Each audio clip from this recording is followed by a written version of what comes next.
Thank you all very much. We've had a great time listening to you all over the last couple of days, 2.5 days. We all want to thank you very, very much. We've had a lot of very stimulating, meaningful discussion about the music and ethics and integrity and all different things that are part of the judging process. And we took our jobs very, very seriously. We want to thank you all so much for the level that you played on, the type of seriousness that you addressed the music and the situation, and the type of spirit that you showed when listening to members of other bands. We're very proud to have witnessed it and to be a part of it. I'd like to introduce each of the judges, and I'm going to go over the criteria that we use in the rubric, and then each judge will say something, give you some kernel or nugget of their wisdom. Victor Goins.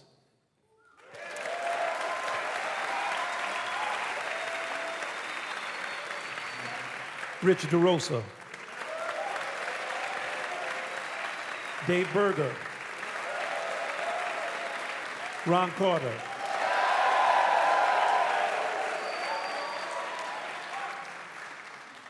And I can't tell you all how much of a pleasure it's been for us to judge with Ron, and that he agreed to do it. It's been educational for us, and you can see how clean he is. He speaks for himself just with the suit alone.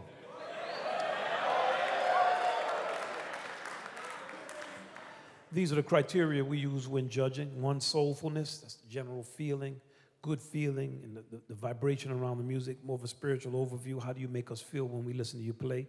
Rhythm section. Is the rhythm section swinging and addressing the contours of the tune and different aspects of the function of a rhythm section? Soloing improvisation. Do your soloists know vocabulary? Are they addressing the harmonic progression? And do they have a sense of the story that they're trying to tell and a sense of where they are in the arrangement? We don't look at theatrics or any of those types of things. We listen very clinically to the solos, and we like to smile and laugh and have a good time at something somebody does that's unique and original, but we are listening to harmony, and did you get down to the piano and handle that harmonic progression? And also, of course, rhythm. Interpretation. Does what you play have anything to do whatsoever with the music? You could play something beautiful, it could be meaningful, but it might not have anything to do with what we're playing.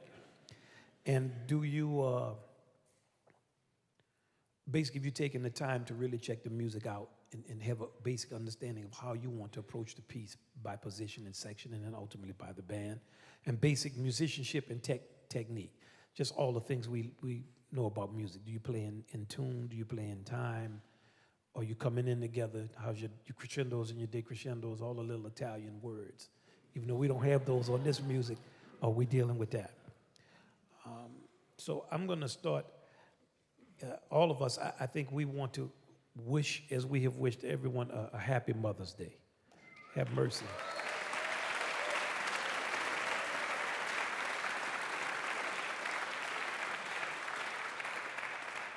And we want to thank all of the band directors, teachers, parents, mentors, everybody. Thank you so much for participating with our young folks.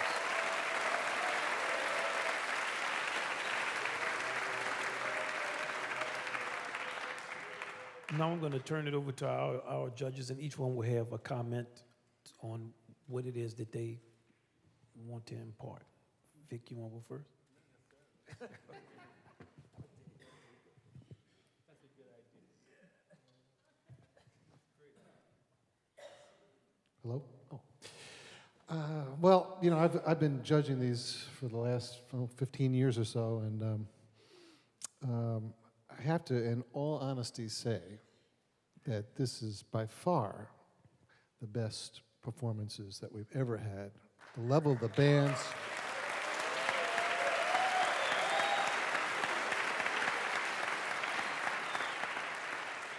I think in terms of ensemble, I think in terms of the soloists, it's just, it's really grown. And I mean, we're addressing the vocabulary, the harmonies, the rhythm.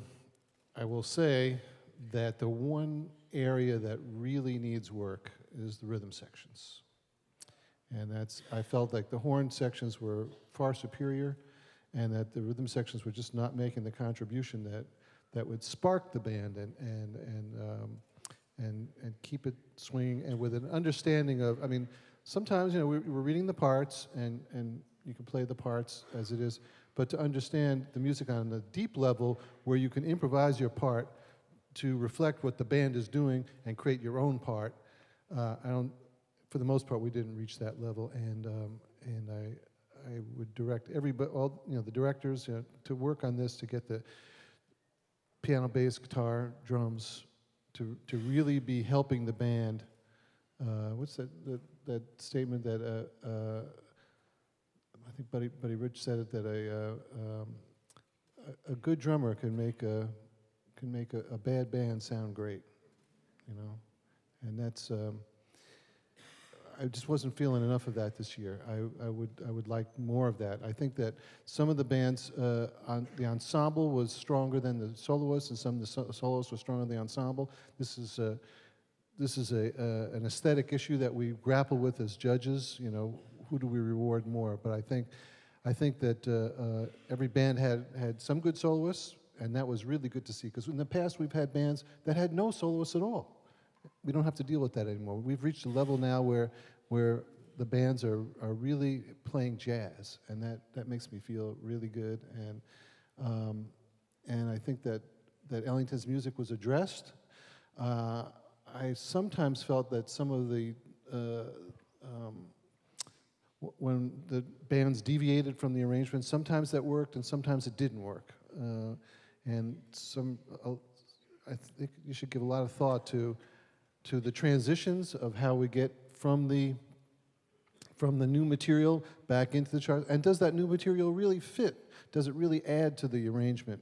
So sometimes it dilutes the arrangement. We spend 10 minutes improvising, and then we get into the written material, and does that really make for a good performance? I understand that you want to let all your soloists play, and that's one issue. The other issue is some bands had like different teams of players. This rhythm section will come in and play that tune, and another rhythm section will play that tune, and sometimes that could hurt the bands. So I would say that although that's an educational issue, I want to get everybody a chance to play. From our standpoint as judges, we're going to reward the best performance. That's not really our concern, although I do appreciate what that does. And, well, I just want to thank everybody. This makes me very happy.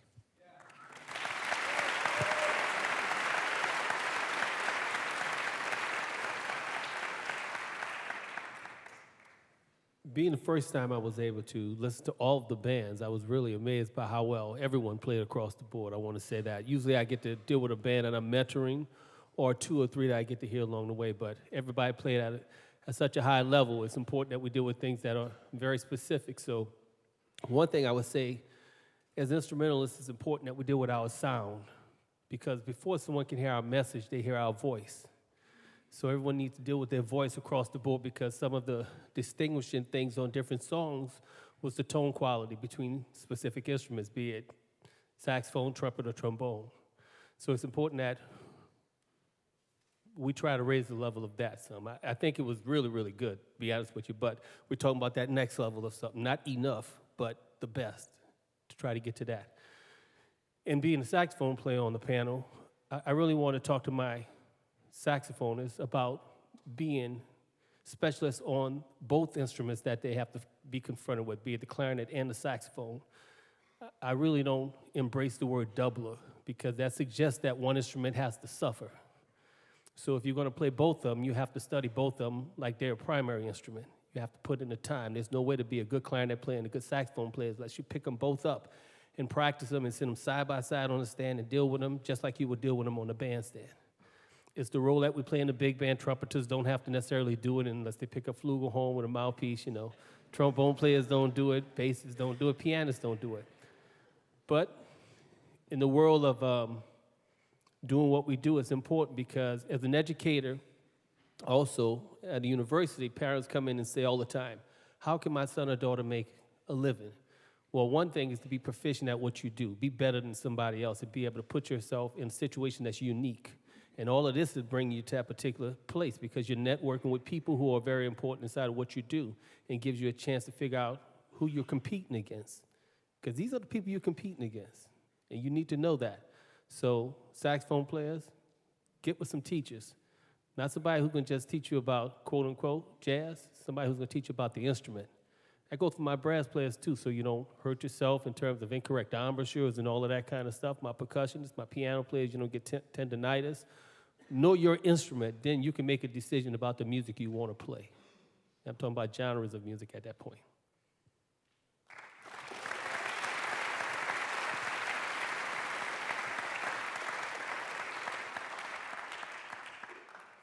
Well, I was here 2 years ago, and I must say I noticed the difference too, even though I only had one other year to compare to. I thought the competition or the levels were a lot closer, and that's really good news for everybody here. I think each of you, when you go back to your local area, or at least I know from judging a lot of different local festivals, that all of the bands that I heard in the past 2 days would be probably standout top bands in other festivals. So that speaks to your level, and I think the level of what's going on here, the evolution of this wonderful festival. So thanks to Winton for that, and David. It's really been marvelous to see so many young people, especially today where there's such a dearth of good quality music in the popular area. It's all the more impressive to hear such young people as yourselves playing with such musical maturity for the experience that you have at the moment. It's only going to get better. And I would like to just specifically address what David was saying about the time. And 2 years ago when I was here, Jeff Hamilton, of course you know, is a great drummer. He was here, so he more or less spoke to that. But since I'm the resident drummer on the panel, I'll speak to it more about the importance of the rhythm section and in part the drums too. The difficulty that the drummer has, of course, is that the part is truly got to be invented by the drummer. There's no adequate drum part. So we as drummers are really improvising with a prescribed role. But the problem is that the prescription of not just time playing, but also how to accompany the writing is really important. So drummers, think of you essentially playing noise that's we want to make it feel good, you know. But one of the things that I mentioned a lot of times is that there's not enough width in the beat, okay? So there's an internal rhythm. In other words, you could play in time like that, where everybody's kind of at the same quarter note, but it doesn't feel right in the interior part of the beat. And in swing music, especially at these medium to slow tempos, that triplet is got to be in there. And what it does, if you say it right, I mean, if you go ta-ta-ta-ta-ta-ta-ta-ta-ta-ta-ta, we know that doesn't swing. It doesn't feel right. But if you use syllables like doodle-da, doodle-da, doodle-da, doodle-da, doodle-da, doodle-da, you can hear the spin in each beat. You can hear how immediately the phrasing becomes more round, okay? So that's going to keep the width, keep the beats aligned properly, and that they roll naturally from one beat to the other, okay? It's not about thinking about pushing or laying back. Just put it in that place and be consistent with it. And that's one of the other things that's so difficult about playing rhythm in the rhythm section, is that you're playing every nook and cranny just about, or mentally you have to think of that, and you have to keep the intensity. And the other thing that all of us as musicians, there are tendencies that we have to become aware of. When music gets softer, there's a tendency to slow down or for the intensity to wane. So you have to learn to be aware of that. Another tendency, when you go from, if you're in this tempo, and then all of a sudden you go to a double time tempo, the tendency is to rush, okay? And conversely, when you come back to the half tempo, the tendency is to slow down. But the other thing is counterpoint. Drummers, a lot of times you need to get a little bit more 2 and 4. You all know this melody. Da, da, ba, do, da, do, da, da, right? Okay? So now, check it out. Where are the spaces?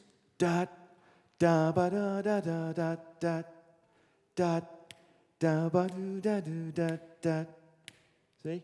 So when the drummers, you're playing the hi-hat a lot of times, you're going, And that leans into 1 and 3. If you have a melody that's sitting on beats 2 and 4, you can lean into 1 and 3 more. But when you're playing behind that melody, it works so much better.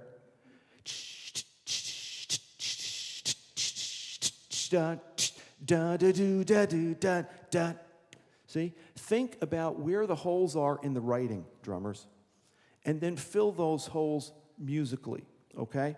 Learn about counterpoint, all right? And for, you can think about it with the piano, same thing with piano fills and stuff. But I would say that if I could say just this one thing, that's really important. Maintaining the intensity for every beat.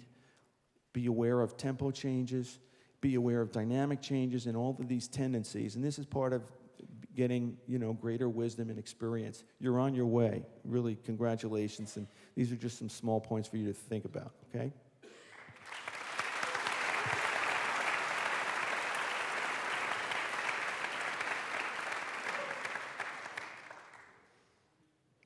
Thank you.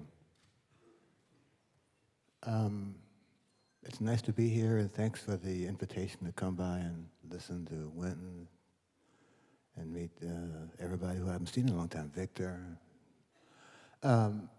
They've kind of given you a nice view of how they think you can all play better, and I guess it's kind of my end of the panel, literally and figuratively, to kind of discuss the bass player specifically.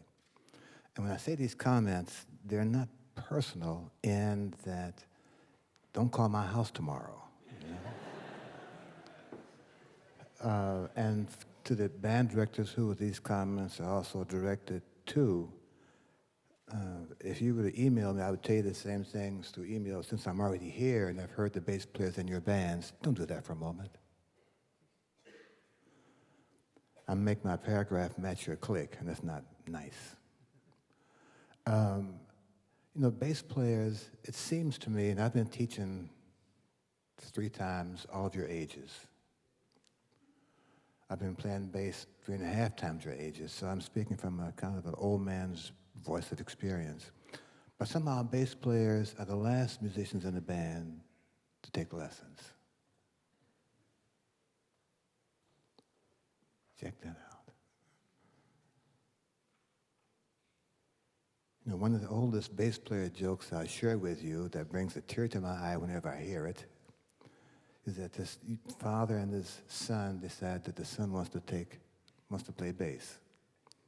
So the father buys the kid a bass and he gives him a teacher.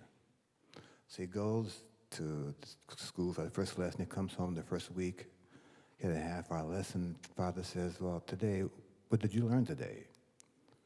In the sense that I learned how to take the bass out of the case. He goes to school the next week, comes home. The father says, son, what did you learn today? He says, I learned how to tune the bass.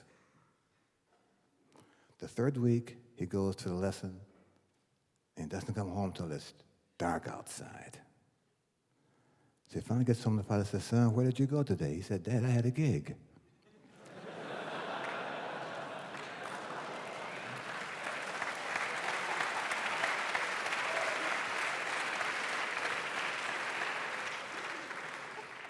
And the band directors are making this story feel more true than it needs to be. For the 5 or 6 bass players I heard today, if you were to talk to me privately and ask me, what could you do to get better? I'd tell you 3 things. First, get a teacher. Secondly, learn how to practice. Make your practice times valuable and productive. And the third thing I get you to do is go out and play as often as possible to find how other people see the bass in its role. For me, the bass is actually in charge of the band. They're playing the harmony all the time. They're playing the time. They're playing the zone. They're playing whatever the zone of the piece is, bossa nova or funk, whatever it is. They're playing the intonation of the band. They're playing the dynamic of the band. But to do these 6 elements, you need to have some skill on the instrument. And all 5 of you, or whoever 6 of you, need to improve your skill. And please don't call me tomorrow. But you got to play better the instrument. It's kind of not nowhere around that. Here it comes. You don't get better by hoping to get better. You got to have a teacher that shows you, where are these notes you hear? And how can I find them when I want to find them? How can I play better in tune? What does being in tune mean?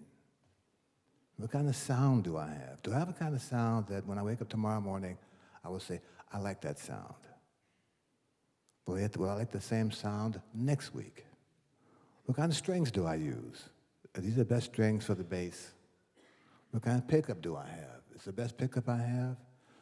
So you just don't grab a bass and take 3 lessons and go make gigs. You got to put the time in. You got to find a teacher. And I implore these band leaders, these directors of the bands we heard today that we enjoyed, that's partly your responsibility. The brass are important, and winds are important, and the zone's important, but you're kind of forgetting the gasoline that makes the car go. That's the bass player in these bands. And I think it's your responsibility. Let me change that. I know it is your responsibility to help these bass players get better. Because if they don't get better, your band won't get better. I don't care whose band it is. I'm sure you want to come back next year and sound better than you did this year. We certainly hope that's the case. And the one way to make that happen is have the bass player improve at the level that the same band improves. So if I'm invited back next year, I'll be here and I'll tell you the same thing if I hear it. But I look forward to hearing the bass players in these bands proving I'm right. Teachers are important, and as you get better, the band gets better.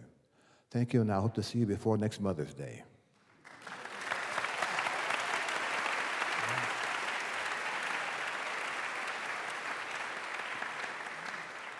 Okay. I want to say that I had a lot of moments when we were playing that I actually got full. I had to keep from wiping tears out my eyes. Just thorough, what he said, so soulful. I was just moved by it. Just seeing kids walk on the bandstand, knowing how hard you all have worked. Struggling with my youngsters who I know have parts to play that make you nervous. The way you play your parts, that you go through things. The way that I see members of the band support each other and dap and tell somebody, yeah, that was all right, or that was good, or give them support. Because you can't make it out here alone. It's all about how you deal with other people and the type of spirit that you bring to things. And sometimes you play things and they work out, and sometimes they don't. That's just life. But I love the spirit. I love seeing kids break out spontaneously when they hear something of meaning in the solo, when it touches them. I love the fact that some directors will pick a rhythm section that's not as good as their best rhythm section so that everybody has a chance to play. This is much more a festival than a competition. It doesn't mean you don't want to win. You want to win. But it can only be a few people that win. That's life. And it doesn't mean that you are a loser. How you take it determines whether you're a loser or not. Because we're all continuing to go on and on. It's just one big cycle. All of us up here have been at different parts of that cycle at different times of our lives and in different times. So I love the fact of the festive atmosphere and the festival and the fact that there are resources that come out. I love when the band directors introduce the mentors and the people who've traveled around the country to support their bands. And the cats in the band always root for their bands, and they come up and lobby and tell us we don't know what we're doing unless their band wins. That kind of stuff goes on all the time. I love that. The one thing I would love to hear more is I'd love to hear more experimentation with this music. Duke Ellington himself played his own music. He didn't play it the same way for 50 years. We have examples of him playing songs 35, 20 years. He always changed things. There's a way to change things, to speak to what David was saying. It doesn't mean you just superimpose or juxtapose any kind of thing that suits you, but there's a lot of freedom in give and take in this music. There's no one way to play it right. There are many ways to play it right, and there are many ways to play it where it doesn't sound good. So I always encourage us to improvise and to make up things and to invent things and come up with things, because Duke Ellington loved tinkering and improvisation. He could always incorporate new voices into his band, and he would write for them. Now we don't just have Duke's music, we're adding more and more arrangers. I always love to see other arrangers' music played, and as we continue to expand, we'll add more and more and more of the history of our music and of the arrangers we've had. There's so much great music that doesn't get played in the canon of American music. I encourage you all to don't believe in the generation gap. It was used to sell products in the 1950s. And it just continues to go on and on as if it's a fact of life. It's not. It was some BS when it first was used, and it still is. We're in a continuum, and we all are part of each other, regardless of age. And it's going to always be that way. You look up and you'll be looking at your kids playing or taking them to lessons. And the time passes very quickly. And then there'll be another time and you won't be here at all. So savor this time and always be present. Looked like just the other day, Ron Carter came to see me with my band. I was 19 years old. I can't tell you how excited I was just to see him in the club. I look at him, I can remember that night like it was yesterday, 7th Avenue South. Man, Ron Carter's here tonight. Damn, we too sad for Ron to hear us play. Okay, but here we are. We're still dealing with this music and talking about it. Now we're going to get on to what we have decided. It was very difficult to choose the 3 bands.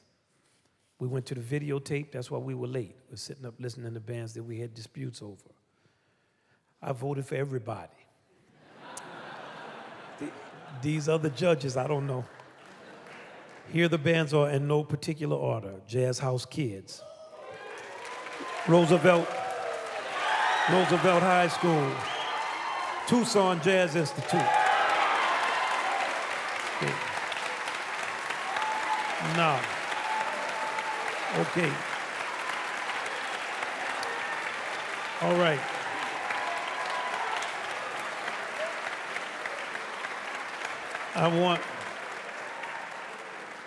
Here's what I say every year. If your name was not called, don't be mad. It's not a conspiracy. There's no inside. That's just what happened. I want you to have a good dinner, and I want you to come back for the concert at 7:30. We're going to announce awards after the concert. Now, Megan is going to come back out and give you some details on tonight. Thank you all very, very much. Victor Goins, Rich DeRosa, Dave Berger, Ron Carter. Thank you.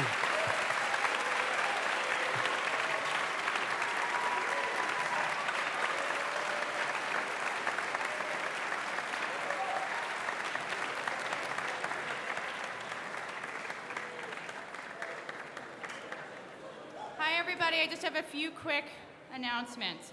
Doors open for tonight's concert at 7 p.m., so please be seated on time for the 7:30 start. Also note that no instruments can be stored in the hall overnight, but you can leave instruments in the Allen room on the 5th floor till the end of the concert. I'm now going to ask our 3 top-placing bands to stand and exit the theater and go to the Veris Leichman recording studio for dinner and further instructions on sound check. So if you guys could rise first and exit the theater, that would be great.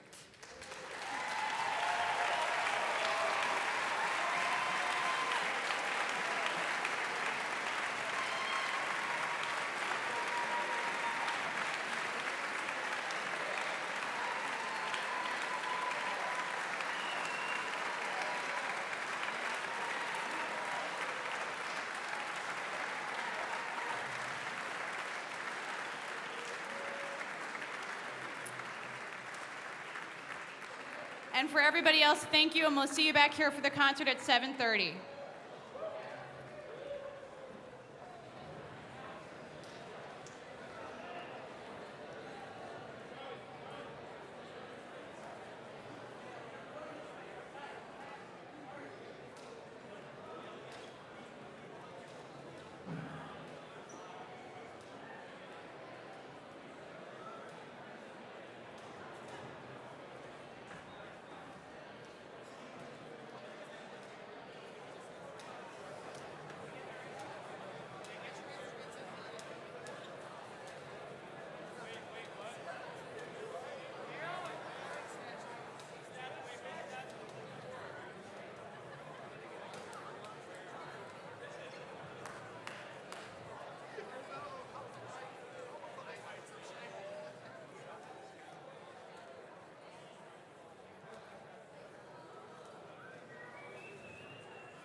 Good afternoon. How you doing? We're here live at Jazz in the Center. My name is Michael Muenzo. We're here at the Essentially Ellington Festival. The winners have just been announced, and we're here with a man of great integrity and depth, one of our great masters of our music, Mr. Ron Carter. How you doing, sir? I'm doing very well, and thanks for the announcement invitation. Thank you very much for joining us and being a judge on our panel this year. Just wanted to ask you two questions. What was the hardest thing about selecting the winners this year? I think knowing that they all can't win and how those who don't win will feel that they lost.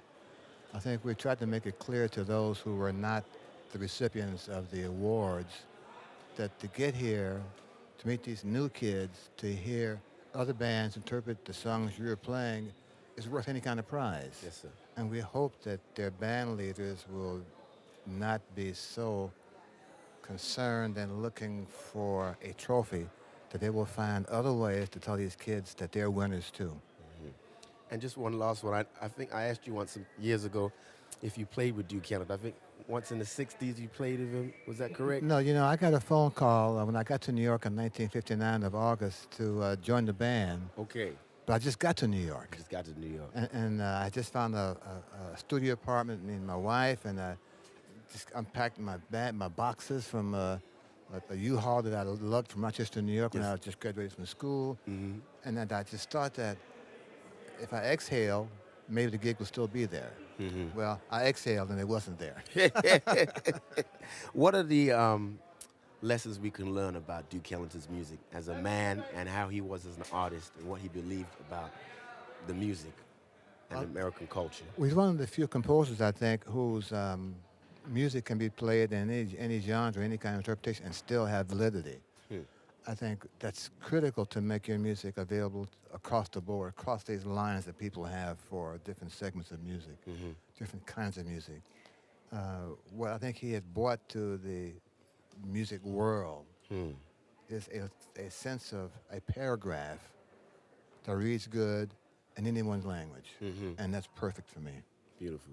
Well, we thank you for all you've done for our music and continue to do for our music. Thank you. And it's been a long weekend, and hope you get home safe. God bless you, sir. Thank you. Okay. Thank you. All right. All right now. Cool.